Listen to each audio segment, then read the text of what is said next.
All right, guys, let's turn over to Genesis chapter 1. Genesis 1. What up, Georgia State? What up? It's awesome. So, man. I like the little crouching tiger position that Calvin had over here. You know, like, we gotta have some more of that. You know, I'm a little bit concerned, but I was actually impressed that you purchased it for that long. That was impressive. Some quads right there. But, hey, for those of you that are with us for the first time, normally we're with Georgia Tech and Emory, you know. Around this time we got Val with us from Emory, which is awesome. But this is just for the next few weeks where it's going to be just Georgia State. And then after that, Georgia Tech's going to be joining us here. But it's just good to have us together. And good to bond together, good to see each other, good to be on this campus. And I'm just fired up, you know, for the Panthers being in the house. Or the Cougars, you know, kind of. Same kind of thing, right? So, you know, for those of you that have been here for a while, you know, we're doing a series called Rooted. And that's in our theme for the semester. And we've been talking about what it really looks like to be kind of the tree that God has really, that created each and every one of us to be. And how first, before you can grow big, right, you got to really dig your roots down deep. We've been going through a lot of the fundamentals. We've been going through the basics. The last couple of weeks, we've been talking about what does it look like to follow Jesus.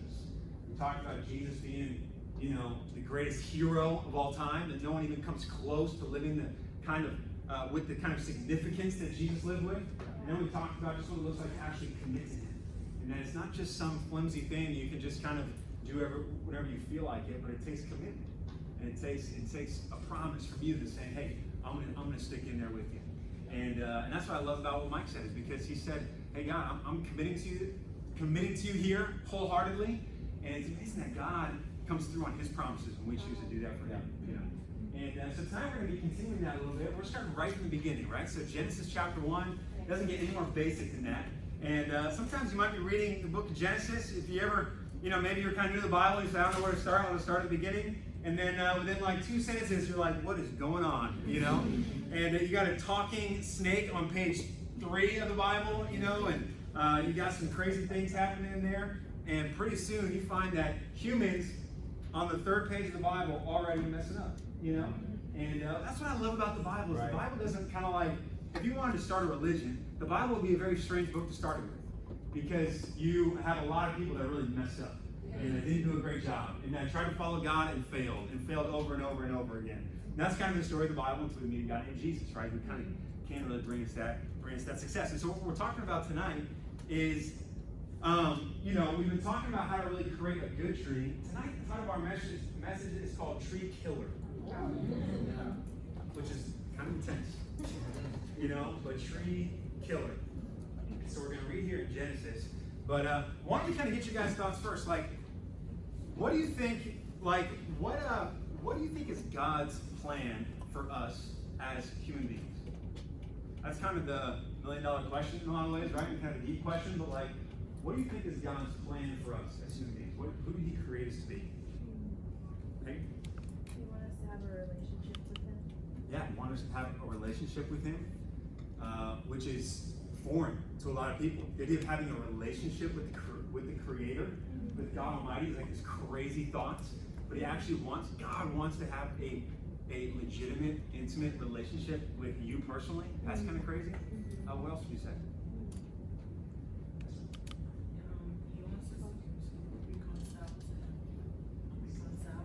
Reconcile with Him? Yes, totally. Yep. Yeah.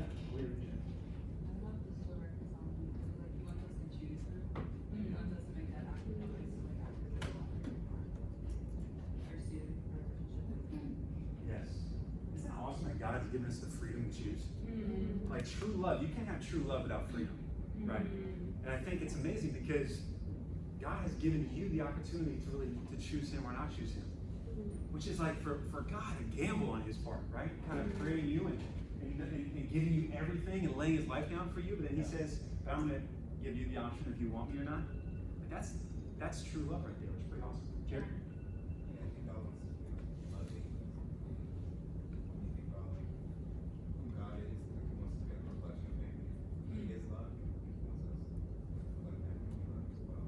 Yeah. God loves like patient, kind, all that type of stuff. He wants us to look like us, kind of like that. Yes. Totally. That was my turn. Yeah. wants us to prosper? Totally. Yeah, let's read here in Genesis chapter 1.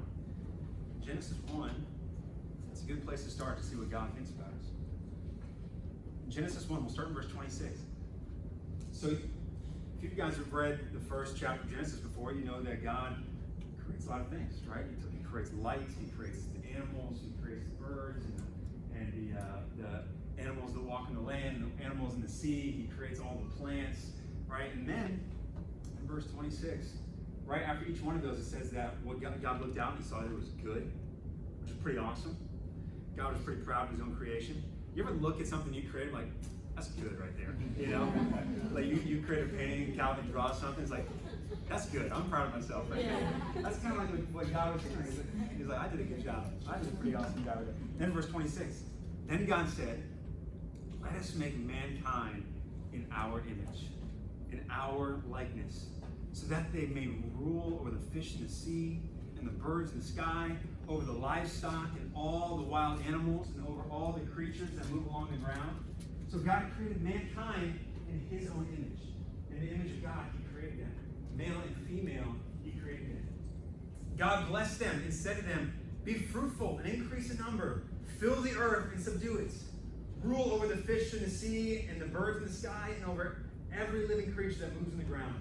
Then God said, I give you every seed-bearing plant on the face of the whole earth, and every tree that has fruit with seed in it. It will be yours for food. And to all the beasts of the earth and all the birds in the sky and the creatures that move along the ground, everything that has the breath of life in it, I give every green plant for food. And it was so. God saw all that he had made, and it was very good. And there was evening and there was morning, the sixth day. You know, what's pretty awesome about God, right, is what have humans done right here so far? Absolutely nothing, right?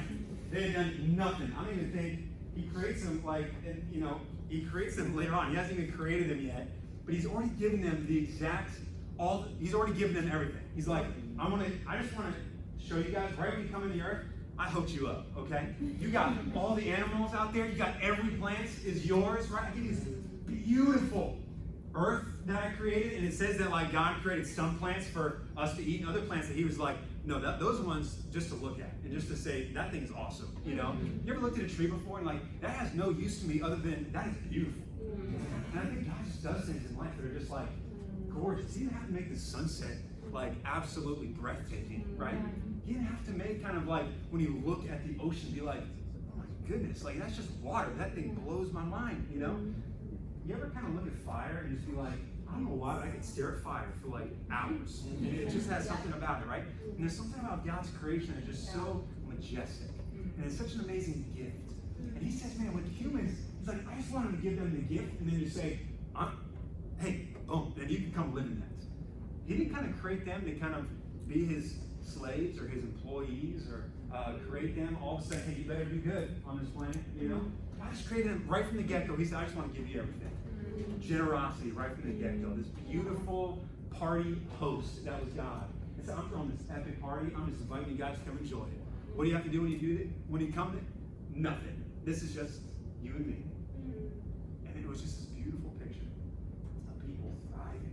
And people just like, that God was, it was God and humans walking together in this absolutely beautiful, beautiful picture.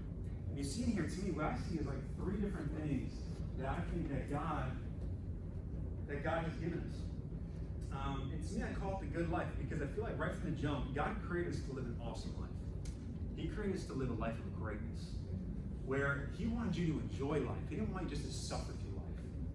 God created you to have life and life to the full, and he wanted it to be awesome. He wanted it to be epic. He wanted it to be extraordinary. He wanted to walk with you and wanted to hang out with you in it. He says, man, fill the earth. Go be creative. Go do incredible things. Go build things. Go hang out with the animals and start calling them cool names, you know? Go hang out with the plants and see if you can actually count all the different plants that are out there. Go fill the earth. Work the land. You know, he gave them actually meaningful work.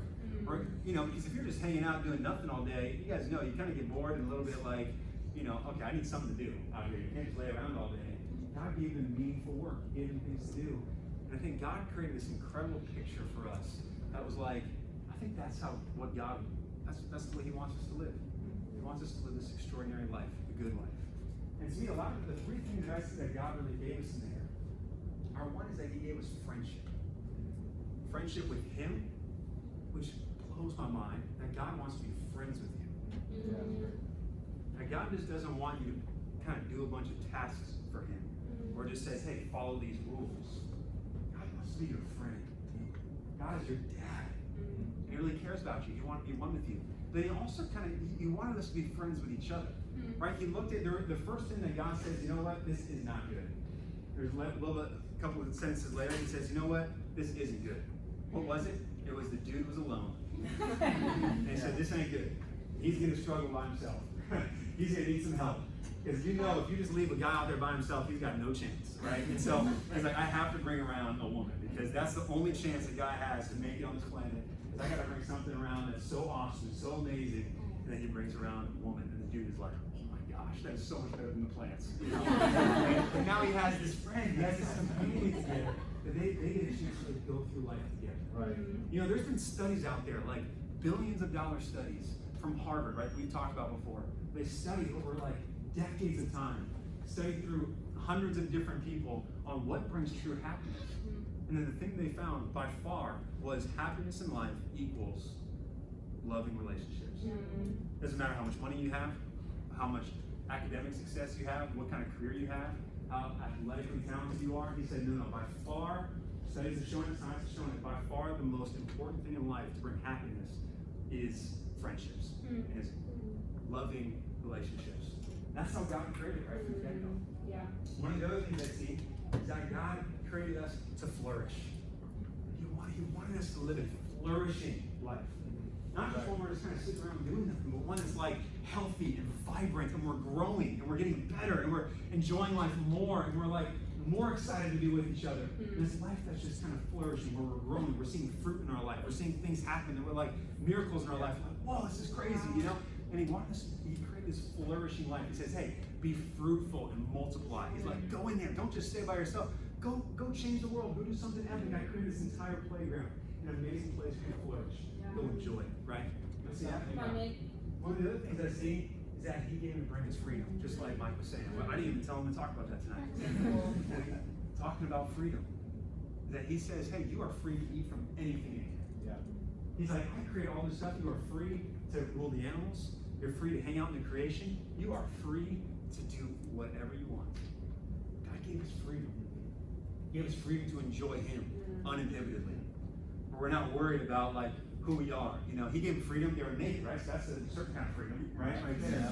And so He gave like just this utter freedom that God gave us that I think we're all really longing for. We're all really longing for some of that freedom. But then God says, you know what? The only thing you got to do, okay? The only thing you have to do is you have to trust me. You have to trust what I've given you right here is enough.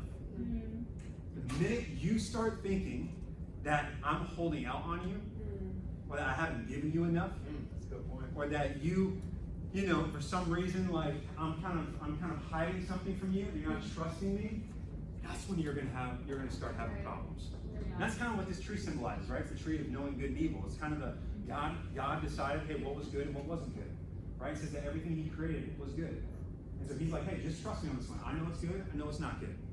And so, but then the problem comes when we think we know better than God, and when we think that we can define what's good and what's evil. When we say, God, I kind of feel like you're holding on us right here. I feel like what you created isn't enough, and so I'm going to go kind of take something for myself. And that's what we see happening, right? In chapter 3, you see the snake comes and starts kind of lying to them in their ear, and basically saying, like, you know, is that really kind of what God said right there? He's like, did He really say you can't eat from any tree in the garden? He's like, no, God wouldn't really say that. He wouldn't kind of limit you on something, like, because like if He's saying that all this is enough, he's trying to hold out on you right here. He's trying to not let you experience something you really want to experience, and He knows that there's something incredible right there, and He just doesn't want you to experience that because you wouldn't be able to handle it. And He starts lying to them, and so what do? Is they start defining good and evil for themselves. They say, okay, even though God said that that's not, you know, that I shouldn't do it, I'm gonna go take, because I think I need more than what God's already given me. And that's when you see this humanity kind of fall into this trap that is still having ripple effects today, where God created you for greatness. He created you with everything that you needed. But then for us, the problem that we face is not necessarily that we're just bad, but it's because I think we fear that there's not enough in this world and we need to go take it for ourselves. Like God by himself isn't enough to really satisfy us. Yeah. And so you see, right? Let's go to chapter 4 for a second. You see, after Adam and Eve fall, their kids are struggling with the same sort of dilemma. And you have kind of this interaction between two brothers, Cain and Abel. We won't go into the whole story right now. But basically, Cain does something that's just, kind of, that God doesn't feel like he really kind of came through giving his best. And so he just kind of mentions that, right? And so Cain gets like frustrated. He's like, man, God must be kind of holding out something on me. He must be saying that, he said I wasn't enough. Maybe God, you're not enough, and I need to go take action in my own hands. And so you see him in verse 6. Basically, Cain got so angry at his brother, he wanted to go kill his brother. Right. Verse 6 says, then the Lord said to Cain, why are you angry? Why is your face downcast? If you do what is right, will you not be accepted? But if you do not do what is right, sin is crouching at your door. It desires to have you, but you must rule over it. Now Cain said to his brother Abel, let's go out to the field. While they were in the field, Cain attacked his brother Abel and killed him. You see, right here, God makes it pretty simple. He says, dude, why are you angry? It's like, dude, you just keep trusting me. Don't take matters into your own hands. He said, why are you angry? You know that as long as you do what's right, you have everything that you need. As long as you do what's right. And then it says, but if you don't do what's right, it says sin is crouching at your door. Yeah. And it is waiting to have you. It is waiting to devour you. Remember we've talked about that with the lion before? How it says the enemy is like a roaring lion looking for somebody to devour. It's like, man, it's right there. And tonight we're talking about what that word sin means. Okay? Because that word sin, we kind of hear that, boom, right there, like religious word.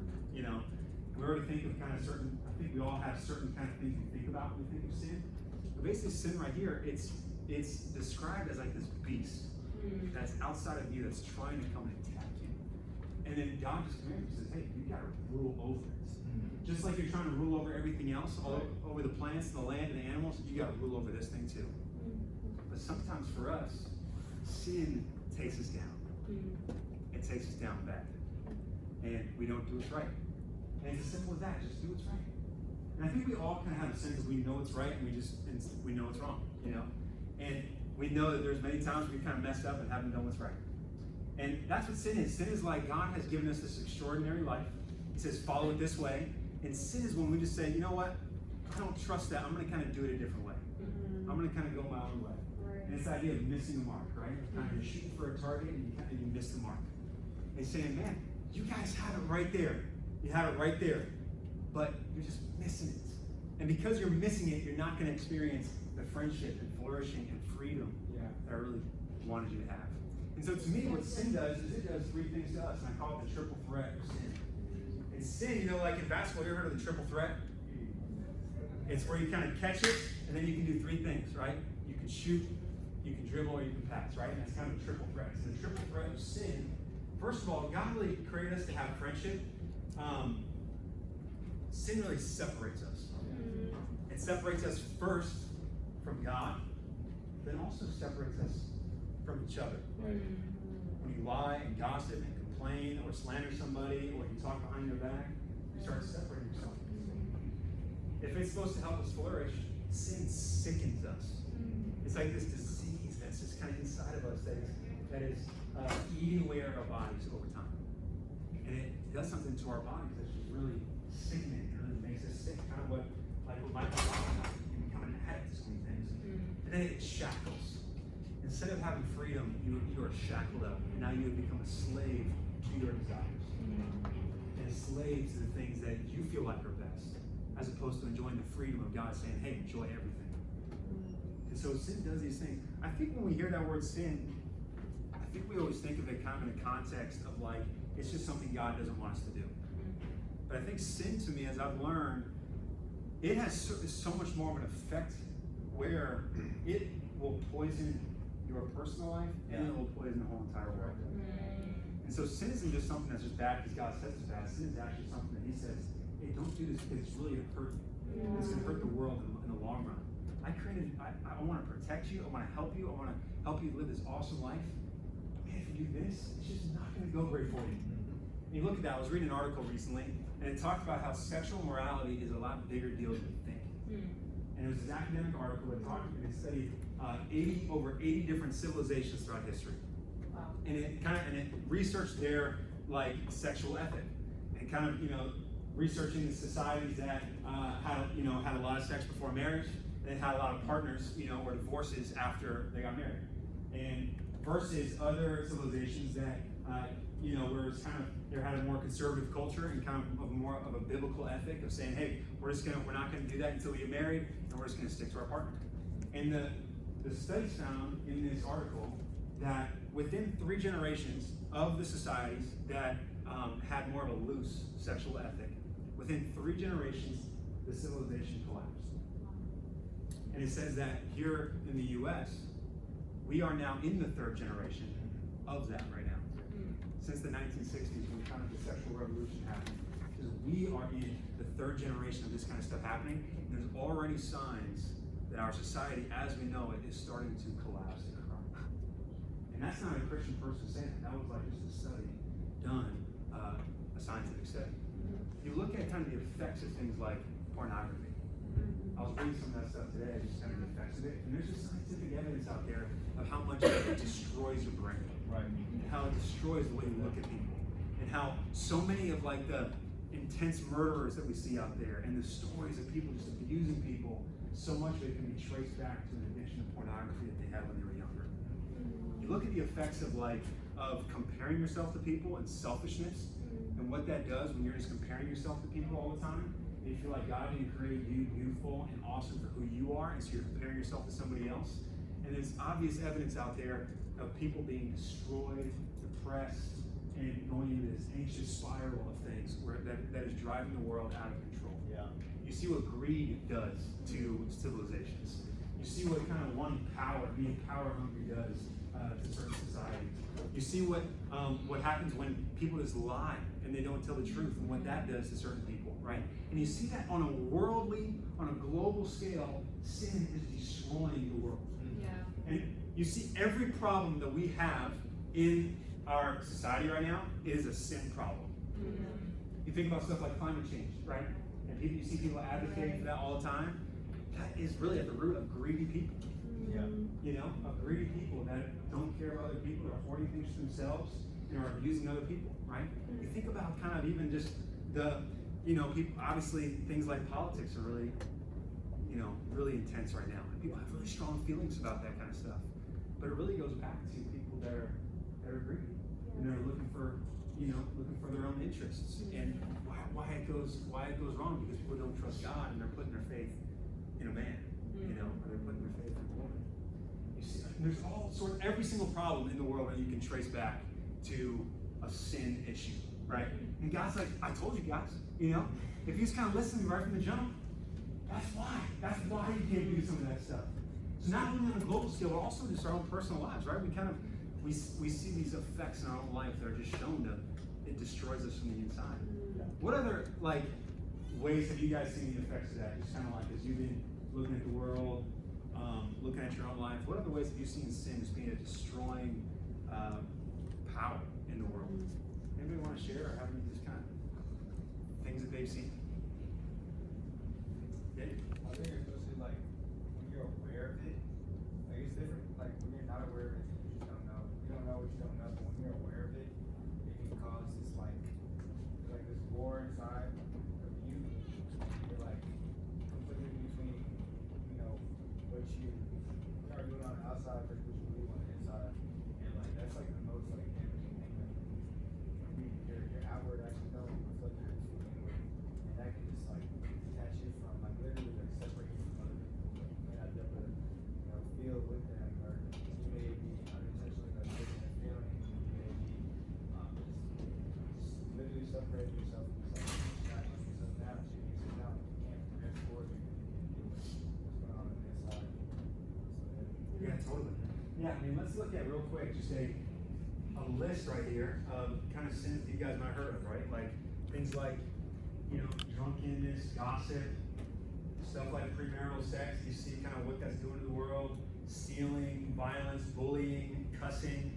All of us come from different backgrounds. We're probably a lot of us have really dealt with this kind of stuff, And if you're kind of thinking about, okay, what does it look to be like a Christian and stuff, a little good life? You're like, okay, I probably shouldn't do these things, And some of you guys, okay, I've done everything on that list, Or some of you guys, I know there's some of you guys in here like, no, I'm good. I haven't really struggled with any of that kind of stuff.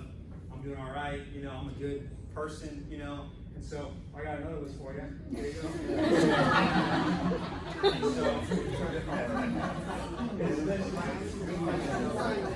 isn't necessarily, worse or better than the other one, but I can go down this list and talk about how I've struggled with each and every one of these. And talk about, I had gossip twice on there, whoops, but it's also true, But things like, man, the ways that I've slandered people behind their backs. I remember in high school talking about people behind their back just so I could look cool in front of somebody else, And I remember crying at some of those times where I've like talked about somebody behind their back like that. Or things like, just inappropriate joking that we just don't think is a big deal. Lying. I mean, how much have you lied to your parents? Or lied to somebody else to make you look a certain way? Or lied to your teachers, lied to your professors, and things like that. Things like arrogance and deceit, where you just think you're better than somebody else, and you want to show them that you're better. Being deceitful. That's probably one of the ones I struggle with the most, is trying to look better in front of other people. Where I'm like, I want to put out this certain image before people, so they think a certain way of me, and I'm going to hide about my weaknesses. And I kind of put on this fake face. Things like greed and selfishness and social prejudice. And, I think you see it running rampant in society today, where people have like this intense hatred and dislike for people that have like a different sexual orientation than they do, or that look a different way than they do, or come from a different background, or have a different socioeconomic status, or have a different political view, And people have this hardcore prejudice, and they start talking about people behind their back and stuff like that, and start thinking certain thoughts about them. Things like racism. I mean, we can talk about how that's destroying society and what that's doing to our world today, and what that's done. I mean, that's probably one of the biggest sins in human history, is people kind of having this divide with each other. Things like lust and pornography, like a lot of the stuff that Mike was talking about, debauchery, right? Just doing too much of something, just sitting around like Malcolm was talking about, just playing video games for a whole week, or eating way too much food, or just sleeping all the time. Things that it's way too much of something, right? And things like envy, of just looking on social media and just wanting what that person has. And it's just a constant hour of you just wishing that you had somebody else's life. You know what I'm saying? Things like bitterness, where you just someone's offended you, and now you can't talk to that person for a long time. You sit for them and give them the cold shoulder for a long time. You can't go reconcile because your feelings were too hurt and stuff like that. And you keep bitterness oftentimes for years. And knowing people that have kept that for decades, right? And pride knows kind of at the end, and if you're like, man, I don't struggle with any of these, then you struggle with pride, That's kind of where you're at, But a lot of this kind of stuff, I struggle with so many of these kind of things, and a lot of these things have been a daily struggle. A lot of these things have been stuff that I'm feeling now. Like even the last couple of days, I'm like, man, I feel like there's been some sins somewhere in my life, where I just feel like I haven't been hitting the mark that Jesus wanted to hit. And, even stuff like with Bree, or just with stuff in my own life, and just kind of being lazy with certain things. And I just haven't been feeling kind of like that vibrant, flourishing life that God's talking about over the last few days. I'm like, man, okay, I got to go back and kind of reevaluate, see how I'm doing, and really go back to kind of taking it seriously again. Because I want that flourishing life, and that amazing freedom that God calls us to. And maybe though, you're doing a lot of these things, you're not feeling the effects of it right now, but you will. You're going to feel the effects of it one day. Because this thing sends ripple effects throughout your life. And you might not notice it until you're married, and your sin starts affecting your spouse. Or you might not notice it until you're a parent, and your sin is really detrimental to your kids. And they're having to suffer the consequences of your sin. Right. Some of you guys feel that with your own parents, that you can tell their mistakes, or really you're having to suffer because of their mistakes. It just shows what sin does.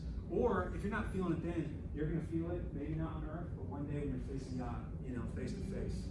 You got to answer, right, for everything that you've done. That's going to be a scary day. That's going to be an intense day. And I think God is like, guys, listen to you. I want you to live this awesome life. I want to give you everything. I want you just to have the most awesome life of all time. I know it's good for you. I'm like your doctor, okay? I know it's awesome for you. I know it's not. Don't do those things. Please don't do those things because it's really going to destroy you. Last thing we'll end out with is just the scripture here in that Jesus says, Matthew chapter 16.